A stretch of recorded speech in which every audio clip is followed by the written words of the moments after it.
Mesdames et messieurs, bonsoir. Merci d'avoir choisi RTI 1 à la 1 de ce 20h.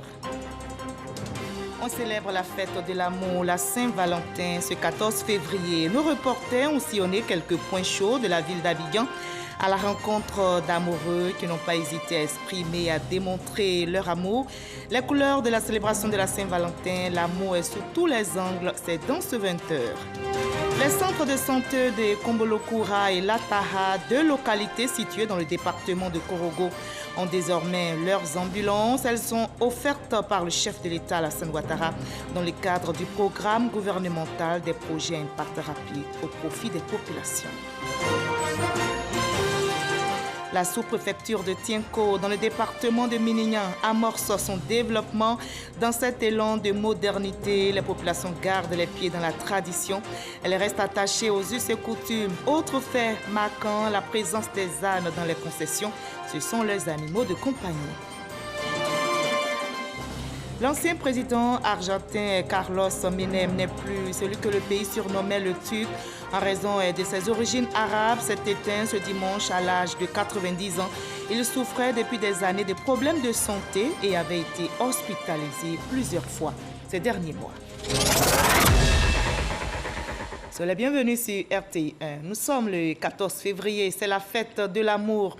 La Saint-Valentin, l'occasion est de dire, de démontrer à l'autre qu'on l'aime. Bouquet de fleurs, boîte de chocolat, dîner aux chandelles ou des déclarations. Chacun de vous, à sa manière, a marqué cette journée dédiée à l'amour. Notre reporter Franck Wadio a sillonné quelques endroits ici dans la capitale économique ivoirienne. Il a capté l'amour sous tous les angles.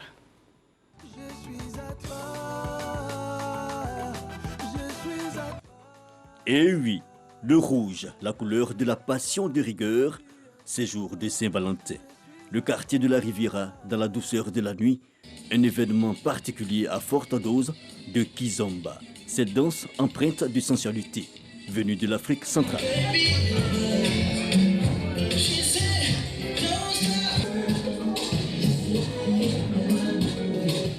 L'initiateur, c'est lui, Charles.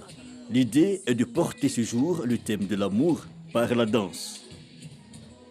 C'est sensuel, c'est beau à regarder, ça demande au couple de se mettre ensemble, de partager quelque chose, mais c'est vraiment l'amour dans toute sa diversité. Mais c'est la Saint-Valentin, une affaire à deux. Et le prof de danse n'est pas seul, il partage cette passion pour la danse avec sa fiancée. Ça nous a apporté un plus, mais avant tout, dans la relation, il faut d'abord avoir une base de communication, de confiance. Nous quittons l'ambiance onctueuse de la piste de danse pour un cadre feutré. Ici, c'est la dernière étape d'un événement réservé à l'amour et à la séduction. Le thème pour cette première édition, c'est l'amour, c'est la vie, pour dire que ça englobe tout. La vie, c'est vous, c'est moi, c'est le bien-être, c'est la santé, c'est nos relations avec les autres. L'amour, c'est également ce que nous mangeons. L'amour, c'est ce que nous vivons au quotidien. La séduction pour mieux consolider l'amour, une attitude qui devrait être celle de tous les instants. C'est le moment où tu dois prouver à ton homme que tu l'aimes. C'est le moment de prouver à tes enfants, à tes amis. L'amour n'a pas d'âge, l'amour se vit. Sortir danser ou sortir en tête-à-tête pour cette soirée de l'amour, certains optent pour davantage de sensations. Direction le Palais de la Culture, un concert cette nuit. La Saint-Valentin pour moi, c'est tous les jours, Mais comme le 14 février est dédié pour les amoureux, donc avec mon épouse et moi, on s'est fait une petite soirée et puis on est venu au concert assister, le temps de passer du temps quoi. Parler peu et démontrer plus, l'essentiel à répétition en cette période de l'année. Vive le 14 février, vive l'amour. Vive Vive l'amour. Malheureusement, l'amour n'est pas toujours rose. Rien n'est linéaire d'ailleurs dans la vie. Il y a des hauts et des bas. Alors, comment surmonter les difficultés entre amoureux? Quels sont et surtout les secrets pour maintenir l'harmonie au sein du couple? Ces questions ont été évoquées au magazine du dimanche dans le journal de 13h présenté par Herman Guivet. Il avait comme invité Madame Do Micheline Tanoé. Elle est coach en épanouissement conjugal. Voyons un extrait de leurs échanges pour nous faire une idée. La Saint-Valentin est une occasion de manifester l'amour, de renforcer l'amour qu'on a pour la personne. Et c'est aussi une occasion pour attiser la flamme qui s'est peut-être éteinte en cours de chemin. On parle d'harmonie conjugale lorsque les deux personnes se tiennent la main face aux difficultés.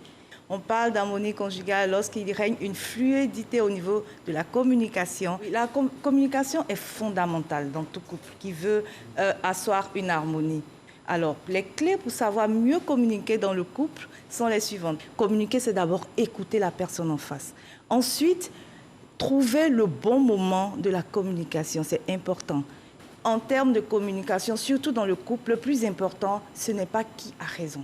Le plus important, c'est quel est ce qui vient pour créer une harmonie dans le couple. C'est ce qui est le plus important dans la communication.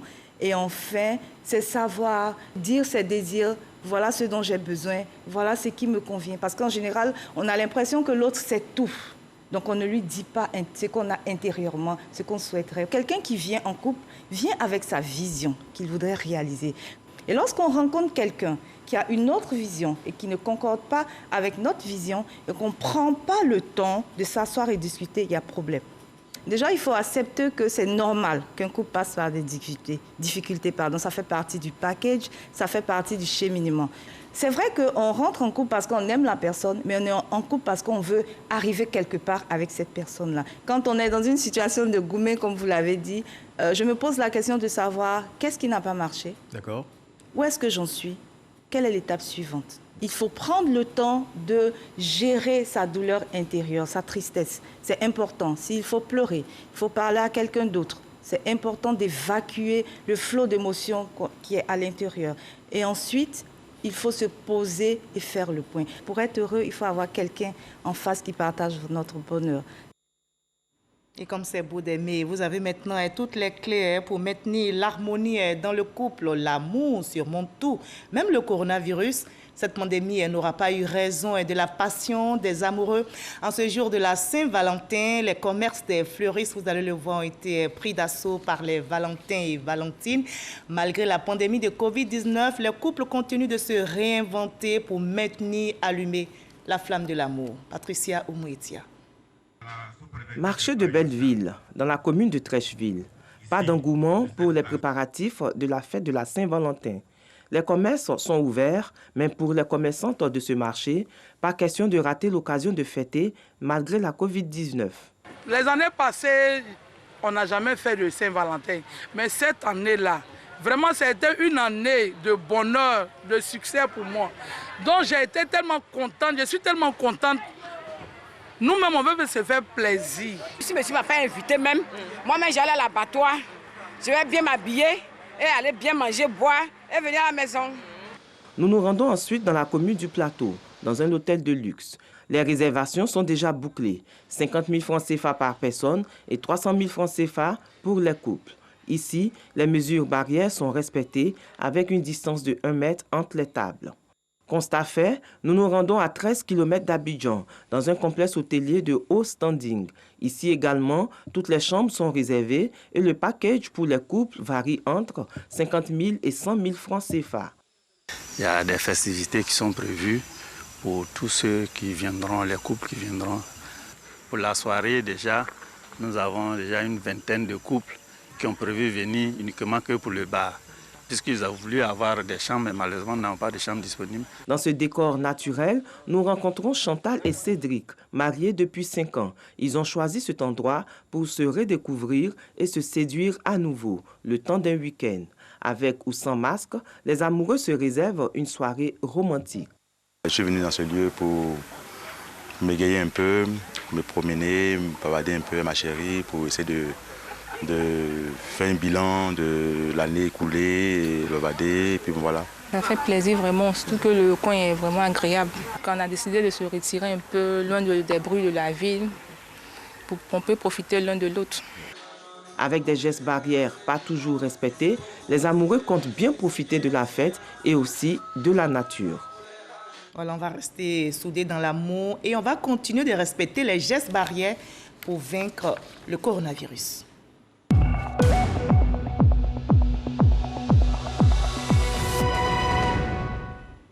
Attention, la pandémie est toujours menaçante. Malheureusement, les statistiques révèlent ce dimanche 14 février en Côte d'Ivoire 256 cas positifs sur 3538 échantillons prélevés, 276 nouvelles guérisons, un décès enregistré ce jour, 1628 cas actifs. Restons donc vigilants. Voilà, la vigilance reste de mise partout pour venir à bout du coronavirus. Je vous conduis à l'intérieur du pays, précisément à Kombolokura et Lata, deux localités situées dans le département de Korogo.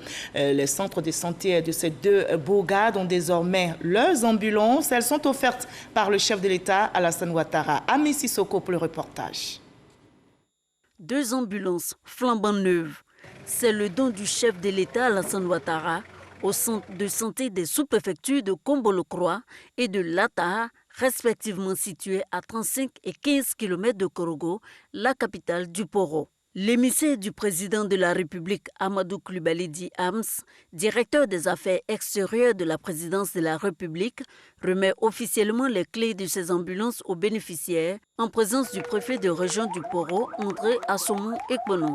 Pour évacuer les malades et les femmes enceintes, souvent cela se faisait avec les tricycles. Avec ce don, toutes ces situations seront évitées dorénavant. La santé, c'est le plus important des projets de l'homme, parce que tout autre projet de l'homme en dépend. Nous, population de Lata, ne sommes pas en marge des grandes actions du président Alassane Ouattara. Ce don qui, en plus de faciliter l'évacuation des malades sur Korogo, va contribuer à l'atteinte de l'un des objectifs du ministère de la Santé et de l'Hygiène publique, celui de la réduction du taux de mortalité maternelle et infantile. C'est plus de 6 000 habitants de Kombolokroa et villages environnants et plus de 7 000 habitants de Lata et villages environnants qui seront bénéficiaires de ces services à travers une amélioration qualitative des références médicales. Je demande à ce que le chef de village, que le sous-préfet, que le médecin-chef, que les infirmières n'en fassent pas un véhicule de transport de bois, de bananes, de karité, etc. Ce don d'ambulance du chef de l'État Alassane Ouattara s'inscrit dans le cadre du programme gouvernemental des projets à impact rapide dans le domaine de la santé au profit des populations. Il est à noter que le centre de santé de Kombolokroa est actuellement en pleine réhabilitation. La chaîne de solidarité s'étoffe. L'ex-footballeur international Didier Drogba, à travers sa fondation, permet aux enseignants, élèves et parents d'élèves du groupe scolaire Sainte-Foy dans la commune d'Abobo de bénéficier de consultations ophtalmologiques, des soins dentaires et de dépistage de maladies cardiovasculaires. Les actions sociales s'étendent donc pour le bonheur des populations. À Bondoukou, des propriétaires terriens ont reçu des chèques en présence du ministre Kobena Kwasi Adjoumani. Les bénéficiaires ont reçu des chèques d'un peu plus de 300 millions de francs CFA pour avoir cédé leurs terres pour le projet agro-industriel du traitement de la noix de cajou à Bondoukou. Herman Niamien. Très grande zone de production d'anacade, la région du Gontougo sera bientôt dotée d'un pôle agro-industriel pour le traitement de la noix de cajou. La remise de ces chèques aux propriétaires terriens pour éponger les droits coutumiers constitue la dernière étape administrative pour le démarrage des travaux. Au nombre de 15, ils ont reçu des chèques d'une valeur de 301 millions de francs CFA. Pour ce qui concerne la noix de cajou, nous avons à réaliser 4 zones industrielles de façon à faciliter l'installation des investisseurs extérieurs à notre pays. Vous savez que les questions de zones industrielles sont hautement stratégiques pour attirer des investisseurs. Et nous, pour accélérer donc le mouvement vers la transformation de la noix de cajou, nous avons donc réalisé 4 zones industrielles. Une à Bondoukou, une à Boaké, une à Koro, une à Séguéla. Et Bondoukou va être la première. Satisfait d'avoir reçu les chèques, le porte-parole des bénéficiaires s'est réjoui du dénouement heureux de ce dossier. Nous perdons certes nos terres, mais ce que nous gagnons est plus important, car cette usine procurera, nous en sommes sûrs, de l'emploi à nos mamans, à nos femmes, à nos jeunes et à tous les habitants de cette région. Le ministre de l'Agriculture et du Développement rural n'a pas caché sa joie de voir la concrétisation du projet. Au-delà des emplois que cette zone industrielle va créer dans cette région selon lui, son implantation va freiner la fuite de la production nationale de noix de cajou vers les pays voisins. On sait très bien que Bondoukou produit de la noix de cajou de qualité, mais à un moment donné, notre production est allée vers l'extérieur. Depuis un moment, le DG et moi-même, nous avons pris notre bâton de pèlerin. Nous sommes venus sensibiliser nos parents et aujourd'hui, la tendance est à la hausse. Nous demandons à nos parents de continuer dans cette voie. La zone industrielle de Bondoukou, dont les travaux vont démarrer incessamment, sera bâtie sur une superficie de 15 hectares. Autre projet, le projet moto tricycle bagage. C'est un projet clé en main du ministère de l'Artisanat et ses partenaires. Il consiste à remettre une moto tricycle bagage à des jeunes artisans avec un kit d'accompagnement. Le but est de lutter contre le chômage des jeunes. 1500 artisans sont concernés par ce projet. Voyons maintenant la cérémonie de remise aux bénéficiaires de Mans et de Daloa avec notre correspondante Eve Bouy. Un tricycle remis avec un kit d'accompagnement composé entre autres des pièces administratives de l'engin, d'un permis de conduire toute catégorie, une formation suivie d'encadrement, un fonds de roulement. Nous sommes à la phase nationale de l'opération Moto Tricycle Bagage, étape de Mans. Un projet novateur du ministère de l'Artisanat et ses partenaires inscrit au Code national et au Code UEMOA de l'Artisanat.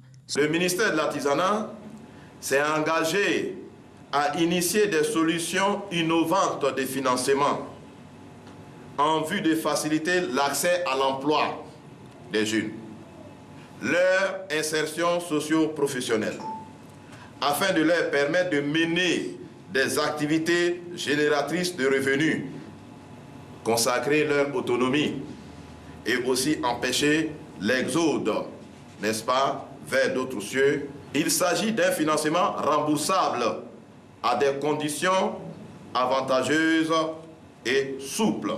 À Mans, ce sont 60 artisans bénéficiaires qui ont reçu chacun un tricycle. Des conseils d'usage sont donnés. Chers artisans bénéficiaires de ces engins à 3 roues, je voudrais compter sur vous, sur votre courage, votre honnêteté pour créer une existence économique par le moyen de ce projet. Je voudrais à présent vous exhorter à faire bon usage des mototricycles qui vous sont remis ce jour afin d'en assurer le remboursement gage, la pérennité de ce projet. Vous devriez rembourser les prêts qui vous ont été faits et que vous devez faire en sorte que votre vie passe d'un point A à un point B.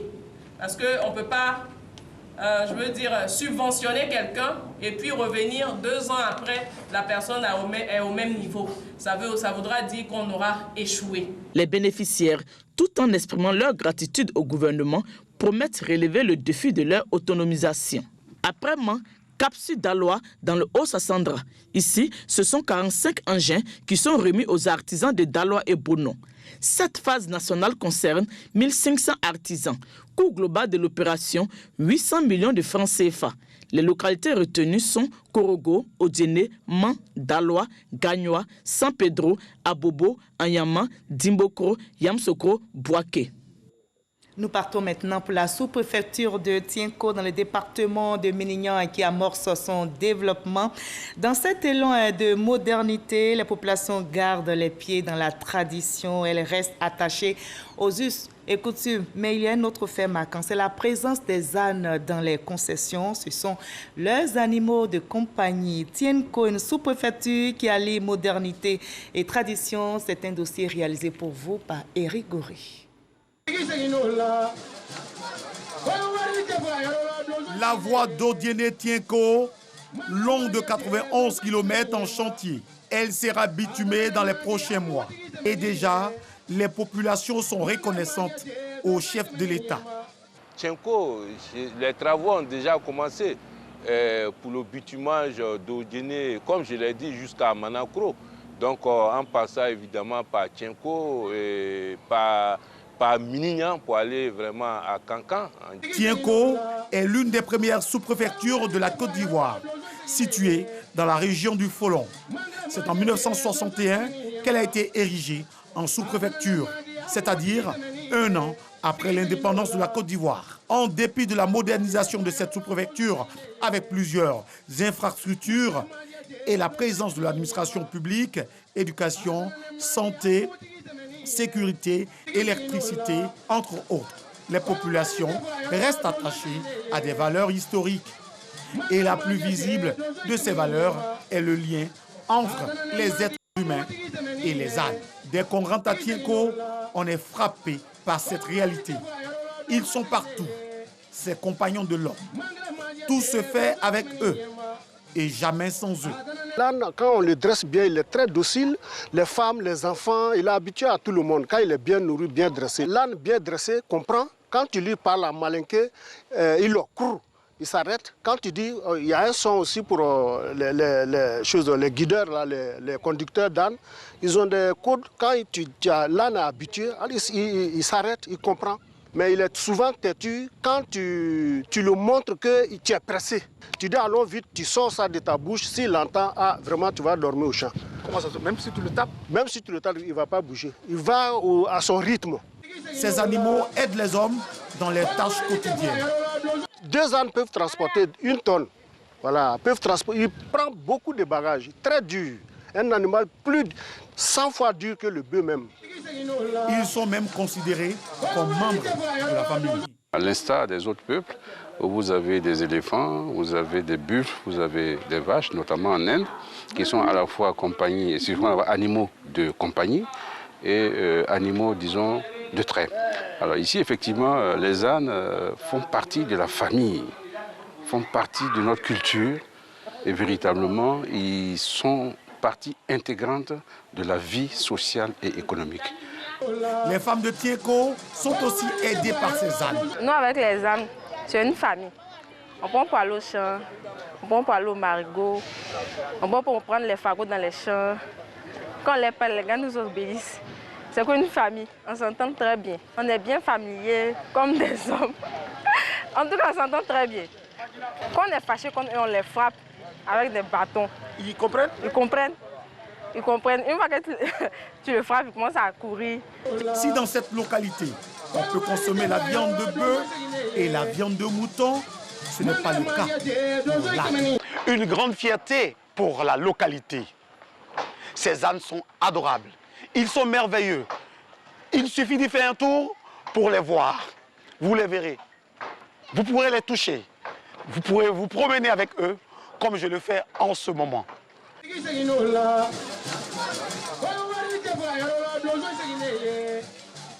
Un tour donc à Tienko, dans le département de Minignan, pour voir cette belle histoire, cette histoire merveilleuse entre les populations de Tienko et les ânes. Les managers d'Afrique ont désormais une maison d'édition. Ange Trabi, directeur de publication de RH Mag, veut promouvoir des décideurs rompus aux arcanes du management des entreprises. Le tout premier livre de cette maison d'édition est signé Fulbert Togba-Beyi, Sacré Super RH 2019. Walter Amadou Ouattara pour le reportage. Les managers africains dans le domaine des ressources humaines veulent promouvoir et perpétuer les bonnes pratiques adaptées aux exigences du continent. Une maison d'édition un projet ambitieux d'écriture et de publication d'ouvrages à visée formatrice. Le projet est conduit par Ange Trabi, directeur de publication de RH Mag. Notre ambition, c'est de construire des archives, des éditions où nos expériences africaines pourront être partagées. C'est à juste titre que face aux défis actuels, accentués par la crise de la Covid-19, le développement du capital humain est vu comme un facteur clé du succès afin de permettre aux entreprises d'Afrique de répondre aux enjeux d'un environnement souvent qualifié de volatile, incertain, complexe et ambigu. Des thèmes tirés de l'ouvrage de Fulbert Toba, Super RH 2019.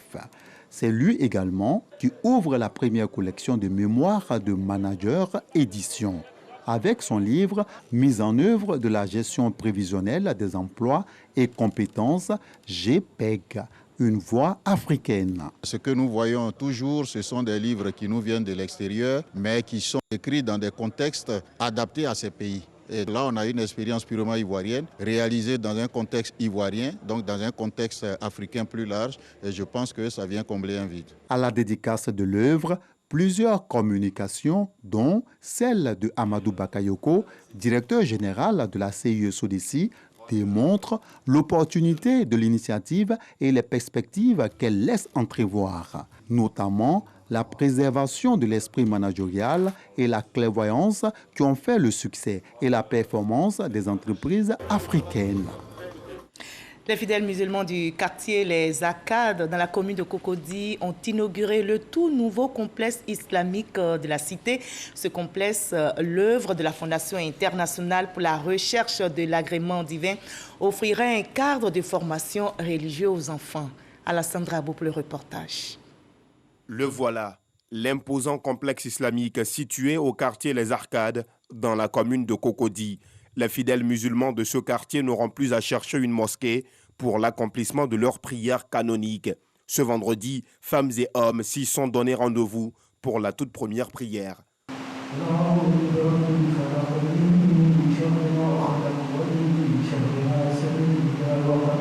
Ce complexe islamique, construit par la FIRAD, la Fondation internationale pour la recherche de l'agrément divin, compte, en plus de la mosquée, 3 salles de classe, une bibliothèque et une salle de conférence. Ça a été une grande satisfaction que notre cité puisse avoir une mosquée à côté de nous, une très belle mosquée. Je remercie la FIRAD, car la FIRAD a fait beaucoup pour moi. Voilà, je me rappelle que c'est la FIRAD qui a financé mes études supérieures. Voilà, aujourd'hui, je suis titulaire d'une licence. La FIRAD a tenu à rendre un hommage particulier à l'ex-guide de la communauté musulmane, Cheikh Bouakari Fofana, rappelé à Dieu le 17 mai 2020 des suites de la Covid-19 en baptisant la salle de conférence du nom de ce dernier. On a appris la nouvelle aujourd'hui. L'ancien président argentin Carlos Menem n'est plus celui que le pays surnommait le Turc en raison de ses origines arabes. S'est éteint ce dimanche à l'âge de 90 ans. Il souffrait depuis des années de problèmes de santé et avait été hospitalisé plusieurs fois ces derniers mois. Le 29 décembre dernier, il n'avait pas pu participer au vote du Sénat sur la loi sur l'avortement en raison de son hospitalisation. Politicien et avocat, Carlos Menem a été président de l'Argentine de 1989 à 1999. Il était sénateur au moment de son décès. Je vous propose le reste de l'actualité à l'étranger dans le 7 sur 7. Voyons le résumé de l'actualité internationale de la semaine avec Marie-Laure Goretti et Jamakaki.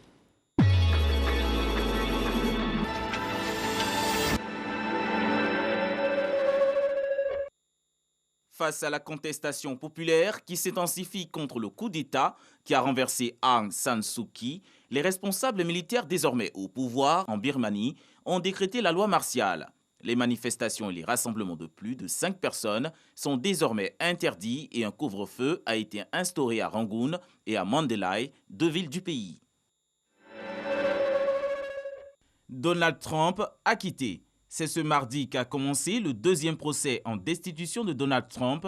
Des témoins étaient attendus pour le procès, puis un accord a été trouvé pour se passer de témoins. Et finalement, l'ex-président américain a été acquitté. Le Sénat n'a pas réuni assez de voix pour le faire condamner. Un violent séisme de magnitude 7,7 a ébranlé la région des îles Loyauté et de la Nouvelle-Calédonie dans le Pacifique. L'épicentre du séisme a été localisé à environ 400 km au sud-est de l'archipel des îles Loyauté. Le président français Emmanuel Macron ne sera pas à N'Djamena les 15 et 16 février prochains pour le sommet du G5 Sahel. Il participera aux 2 séquences en visioconférence. Le déplacement est annulé pour des raisons sanitaires.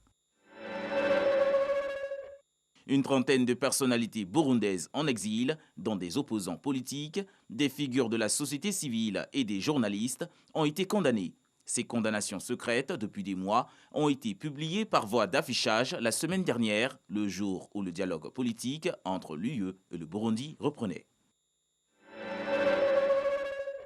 Au Tchad, 2e samedi des marches du peuple avait lieu ce 13 février à l'initiative du parti d'opposition Les Transformateurs, d'autres partis politiques d'opposition et d'associations de la société civile. Les manifestants ont été dispersés. Le président du Libéria, George Weah, a annoncé ce dimanche 14 février relever le niveau de vigilance sanitaire dans le pays. 4 personnes sont décédées de la fièvre hémorragique Ebola en Guinée voisine. C'est la première résurgence signalée de la maladie en Afrique de l'Ouest.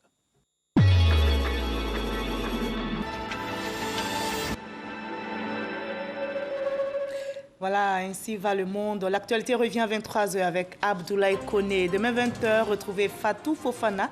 Continuons de nous aimer. Rien n'est plus beau que l'amour qui nous permet de vivre en paix. Prenez soin de vous. À très bientôt.